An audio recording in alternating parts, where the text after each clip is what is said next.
जम्मू कश्मीर के पूर्व मुख्यमंत्री, विधानसभा के पूर्व अध्यक्ष श्री कविंद्र गुप्ता जी, जम्मू पश्चिम के सम्मानित विधायक श्री अरविंद गुप्ता जी, मंच पर विराजमान प्रमुख सचिव संस्कृति श्री ब्रिजमोहन शर्मा जी, जम्मू के संभागीय आयुक्त श्री रमेश कुमार जी, जम्मू कश्मीर प्रशासन के हमारे सभी सहयोगी, लोकतंत्र के सभी सम्मानित सेनानीगण, श्री आई.टी. सोनी साहब, पद्मश्री एस.पी. वर्मा जी, सभागार में उपस्थित देवियों, सज्जनों तथा मित्रों, भारत के लोकतांत्रिक इतिहास में 25 जून 1975 को जब आपातकाल लगाया गया तो मुझे लगता है देश के इतिहास के अंधकारमय कालखंड के रूप में इसे सदैव याद किया जाएगा।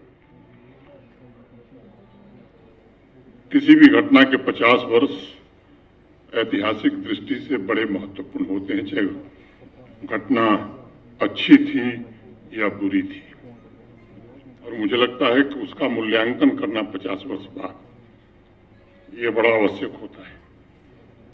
मेरे पूर्व कुछ लोगों ने अपना व्यक्तिगत अनुभव साझा किया, अनेक लोग जेल की यातनाएं सहे।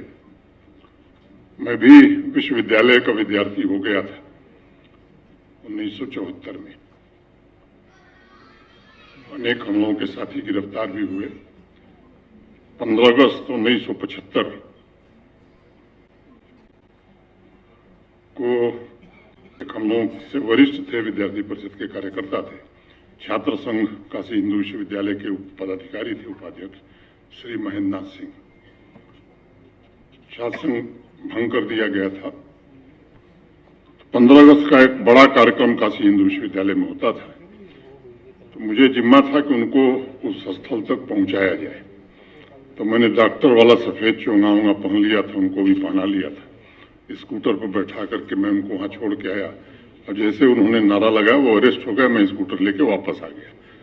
भूमिगत आंदोलन के दौरान भी अनेक साथियों के लिए और उद्देश्य के लिए काम हुआ। अनेक परिचित लोग जेल गए। मैं उससे थोड़ा दूसरी तरफ जाना चाहता। मुझे लगता है कि 25 जून की जो रात थी वो सबसे लंबी रात थी, क्योंकि जिन लोगों को नींद आई थी वो लोकतंत्र में सोए थे, और 21 महीने बाद फिर वो लोकतंत्र की सुबह वो देख सके। तो शायद भारत के इतिहास में ऐसी लंबी और काली रात देश ने कभी नहीं देखा। देश की आत्मा को कुचलने का एक प्रयास उस समय हुआ था। लाखों लोग जेल की यातनाएं झेले थे। नागरिक अधिकारों पर प्रहार हुआ था।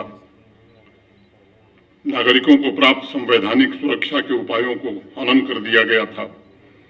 मौलिक अधिकारों पर कुठाराघात हुआ था। प्रेस की आजादी पूरी तरह से सेंसरशिप के माध्यम से आवाज को दबा दिया गया था। अनेक राजनेता, पत्रकार, सामान्य नागरिक जेल की कालकोठरी में थे। अब कल्पना कीजिए 1947 में संविधान लागू हुआ और 75 में आपातकाल लगाया गया। 1947 में देश आजाद हुआ, 50 में संविधान। 25 वर्षों में ही हमारे संविधान की यह हालत क्यों हुई? अगर पृष्ठभूमि में आप जाएंगे तो 1971 के बांग्लादेश युद्ध के पश्चात श्रीमती इंदिरा गांधी देश की प्रमुख नेत्री के रूप में उभरी थी। पूरे देश में उनके लिए जो आकर्षण था, मैं समझता हूं वो अद्वितीय था।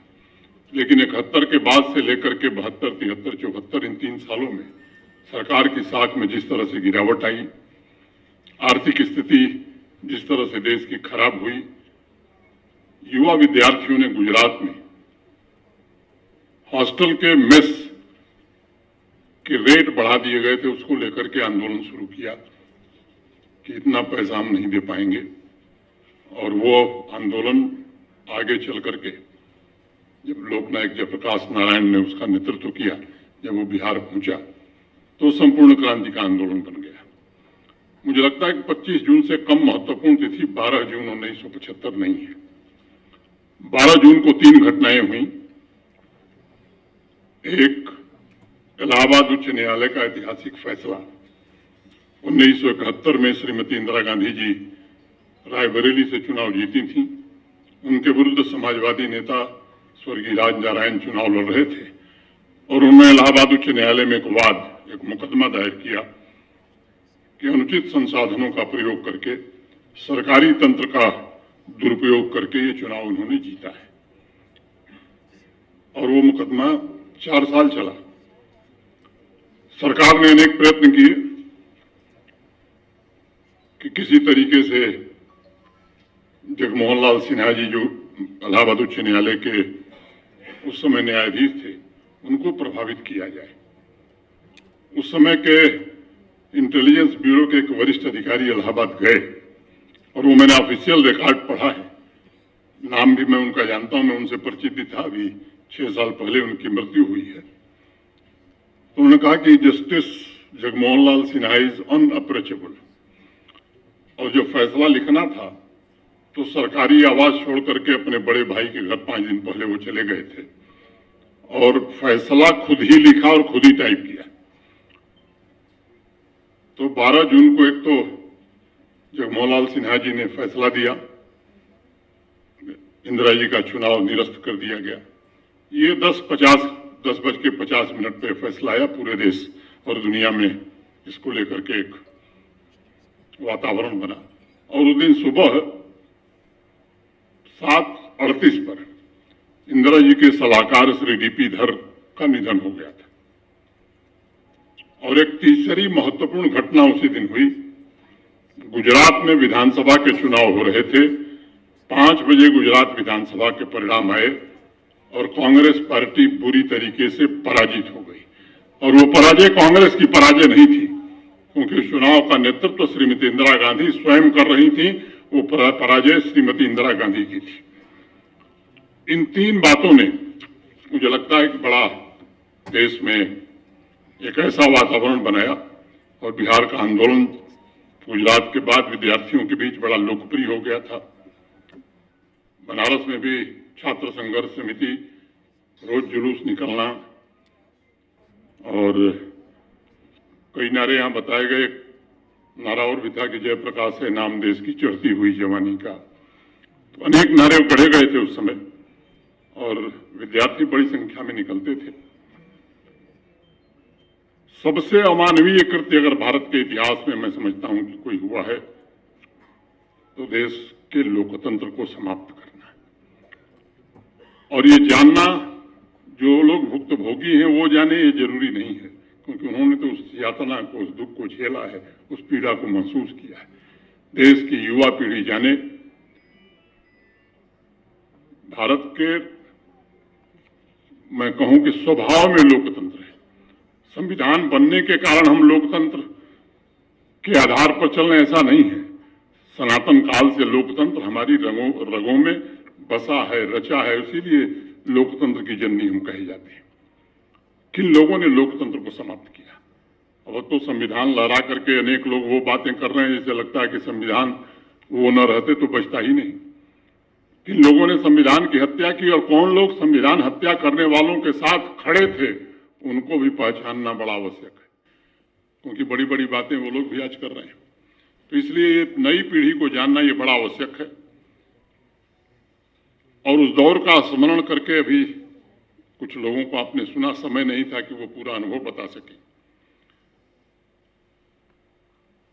मुझे लगता है कि युवा पीढ़ी को निश्चित रूप से संविधान के प्रति नई प्रतिबद्धता को दोहराना और संकल्प लेना, ये असली महत्व है 25 जून 2025 का। 11 जुलाई को गृह मंत्रालय ने अधिसूचना जारी की कि 25 जून को संविधान हत्या दिवस के रूप में मनाया जाएगा। मुझे लगता है कि आज हम सबका ये नैतिक कर्तव्य है कि लोकतंत्र और लोकतांत्रिक मूल्यों को जीवित रखने के लिए जम्मू में, कश्मीर में या देश भर में जिन लोगों ने अथक संघर्ष किया, उनका अभिनंदन करना ये हमारी प्राथमिक जिम्मेदारी है। कई बार हम दुखद इतिहास को याद करते हैं ताकि जिन्होंने यातनाएं झेली हैं उनके साथ हम भी खड़े हो सकें, उनको सम्मानित कर सकें, उन घटनाओं से सीखा जा सके कि भविष्य में अगर इस तरह के अत्याचार किए जाएंगे तो हमारी युवा पीढ़ी, भावी पीढ़ी उसका प्रतिकार करने का तरीका सीख सके। उन लाखों सामान्य नागरिकों को भी स्मरण कराने का आज ये अवसर है जिन्होंने देखा तो नहीं लेकिन जो सुना है अभी 3 लोगों से, मुझे लगता है कि वो उनके जहन में निश्चित रूप से बराबर बना रहे। सिविल सोसाइटी के मेंबर्स, विभिन्न राजनीतिक और सामाजिक कार्यकर्ताओं के लाखों कार्यकर्ताओं का भी स्मरण करना जरूरी है। वैसे पत्रकारों का स्मरण करना जरूरी है, वैसे साहित्यकारों और कविता करने वालों का स्मरण करना जरूरी है जिन्होंने भारत के लोकतंत्र की गरिमा को जीवित रखने के लिए एक विराट संघर्ष किया। समाज के हर एक वर्ग में संवैधानिक मूल्यों के प्रति नई जागृति पैदा करने का एक अभियान आज से देश में शुरू हुआ है और मुझे लगता है कि अभियान जितना जोर पकड़ेगा, जितना तेज चलेगा, वो इस बात की गारंटी होगा कि भविष्य में अब कोई तानाशाह भारत में न पैदा होगा, न कोई ये हिमाकत करेगा कि भारत में तानाशाही लगाई जाए। जन जन को के संवैधानिक अधिकारों की सुरक्षा के महत्व के बारे में अगर हम देश के युवा पीढ़ी को जागरूक कर सके तो मैं समझता हूँ इस बात की गारंटी हो सकती है। मैं उन साथियों के संघर्षों और बलिदानों को भी नमन और स्मरण करना चाहूँगा जिन्होंने व्यक्तिगत स्वतंत्रता की शाश्वत लौ को जलाने के लिए अपना और अपने परिवार की ही नहीं बल्कि तमाम चीज़ों की कुर्बानी दी। मैं इस राष्ट्र की महान परंपरा और विरासत को सहेजने वाली उन महान विभूतियों को भी आज नमन करना चाहूँगा जिन्होंने पीढ़ी दर पीढ़ी लोकतांत्रिक मूल्यों को समृद्ध बनाया और भारत को लोकतंत्र की जननी के रूप में स्थापित करने में अपना बढ़ चढ़ करके योगदान दिया। अब ये एक मनोवृत्ति है तानाशाही और वो मनोवृत्ति मैं समझता हूं कि उस मनोवृत्ति को समझना बड़ा जरूरी है। अंतस में झांक करके देखने की आवश्यकता है। कैसे जिन लोगों ने संविधान की हत्या की, जिसका अधिकतम दुरुपयोग किया, वो लोकतंत्र की बात करें। सत्ता का साधन से साध्य बनाना ये लोकतंत्र के लिए बड़ा घातक होता है। अपने राजनीतिक विरोधियों का दमन करना और इमरजेंसी तो 75 में लगी, मीसा कानून तो 1971 में maintenance of internal security act, ये 1971 में ही बना दिया गया था और देश में इमरजेंसी के पहले जो सबसे पहली गिरफ्तारी हुई विद्यार्थी परिषद के राष्ट्रीय मंत्री श्री राम बहादुर राय की पटना में हुई थी। मैं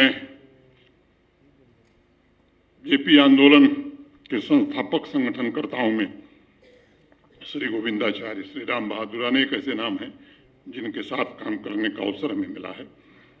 व्यक्तिगत रूप से मैं उनको जानता हूं।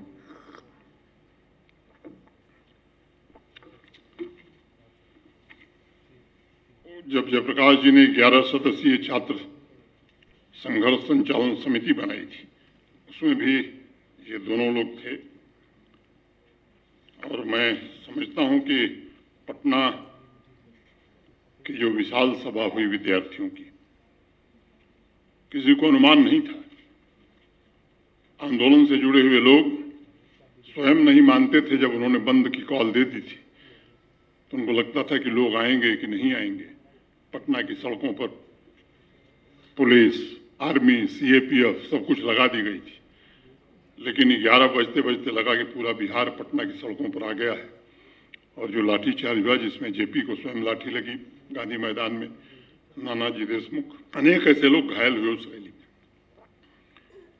जगमोहन लाल सिन्हा जी ने जो कई कारण बताए उसमें एक जो प्रमुख कारण था, इंदिरा जी का जो चुनाव देखते थे यशपाल कपूर साहब, वो उनके पक्ष में प्रचार कर रहे थे और 7 जनवरी से ही वो इंदिरा जी का चुनाव प्रचार संभाल रहे थे रायबरेली में, और उनका इस्तीफा सरकारी पद से 25 जनवरी को स्वीकृत हुआ था। ये सबसे प्रमुख आधार बना था। बिशन टंडन साहब का नाम आप में से अनेक लोगों ने सुना होगा। हिंदी के बड़े साहित्यकार थे, व्यंग के, विधा के, मैं कहूँ कि देश के महारथी थे। वो प्रधानमंत्री कार्यालय में उस समय काम करते थे। उन्होंने किताब लिखी आपातकाल, एक डायरी, और उसमें उन्होंने लिखा कि यदि मैं प्रधानमंत्री श्रीमती इंदिरा गांधी को समझ सका हूं तो वे और चाहे कुछ भी करें, कुर्सी कभी नहीं छोड़ेंगी तथा अपने को सत्ता में रखने के लिए वे गलत से गलत काम करने में भी कभी नहीं हिचकिचाएंगी। बिशन टंडन जी ने अपनी पुस्तक में देश के सामने उस सच को रखने का प्रयास किया जिसे छुपाने का प्रयास किया गया था।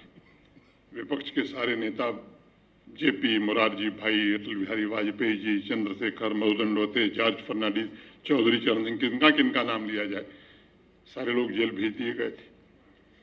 और मैं समझता हूं 25 जून की रात को जब इमरजेंसी लगी, उसी दिन शाम को रामलीला मैदान में बड़ी रैली थी। मदन लाल खुराना जी उस सभा का संचालन कर रहे थे।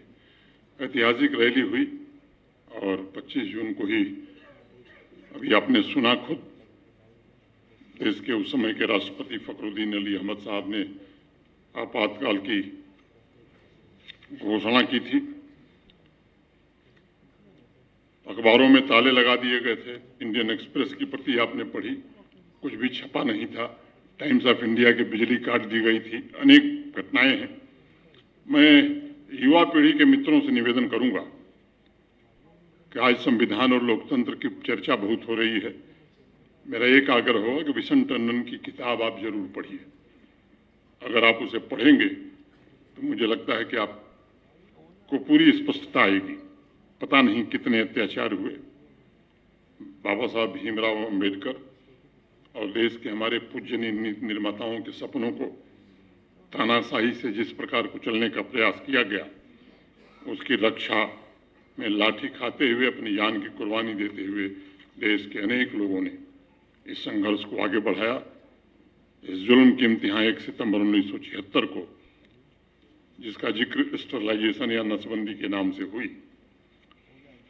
1977 में जब जनता पार्टी की सरकार बनी, श्री मोरारजी भाई देश के प्रधानमंत्री बने, तो एक शाह कमीशन का गठन किया गया। उसका नेतृत्व जेसी शाह साहब ने किया। मैंने शाह कमीशन की रिपोर्ट पूरी विधिवत पढ़ी है। हर एक राज्य को एक टारगेट दिया गया था, हर स्टेट को, जैसा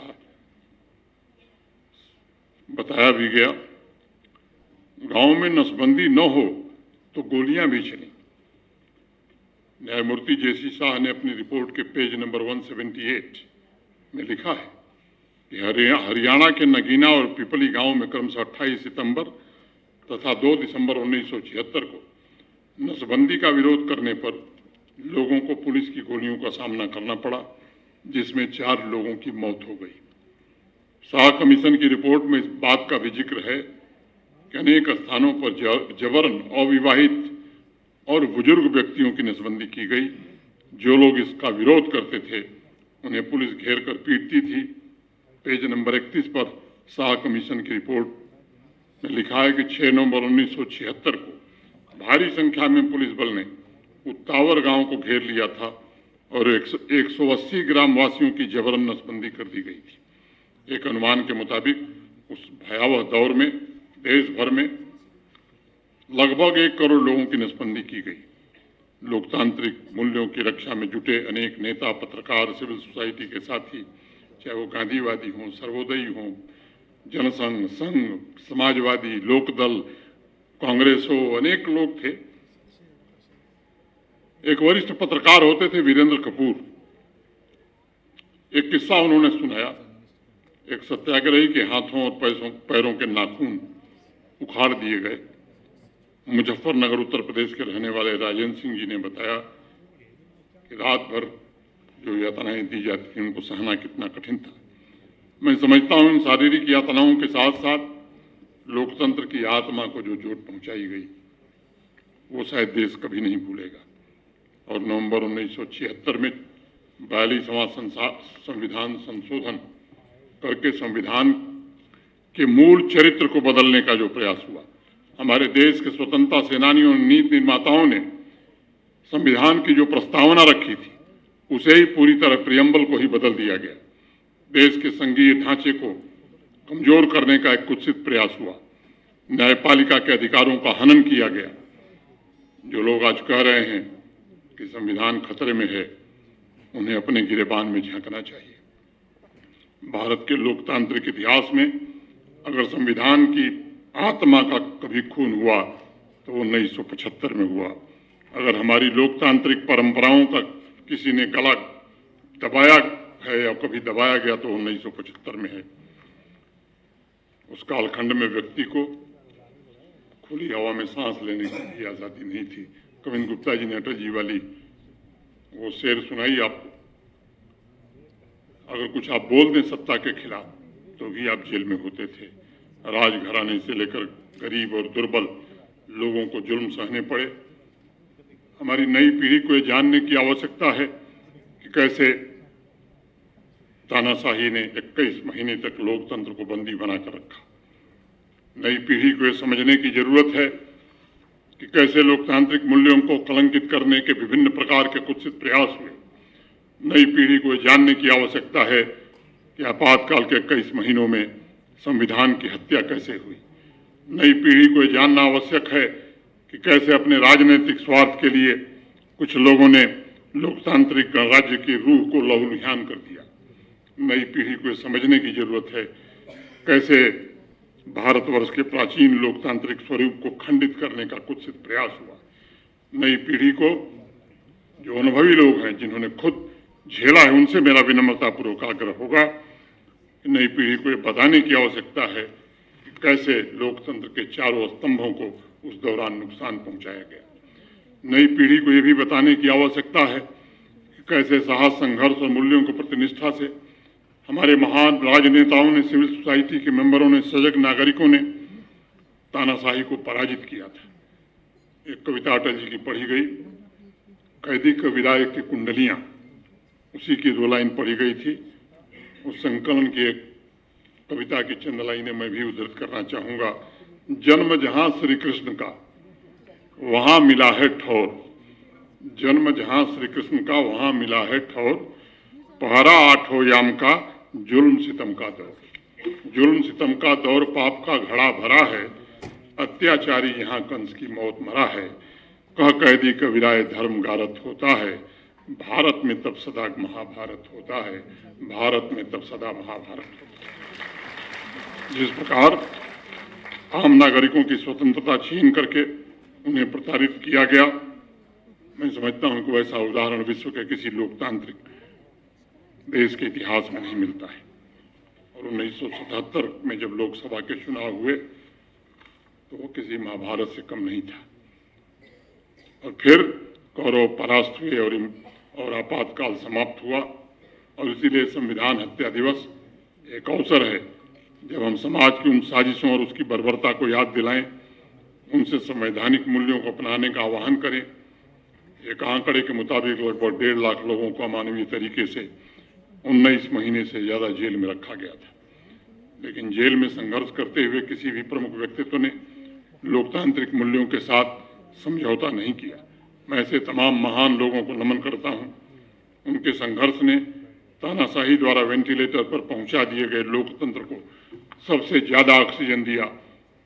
और बाद में 77 में जब जनता पार्टी की सरकार बनी तब लोकतंत्र को मजबूत करने के लिए उन सारे लोगों ने अपने आप को झोंक दिया।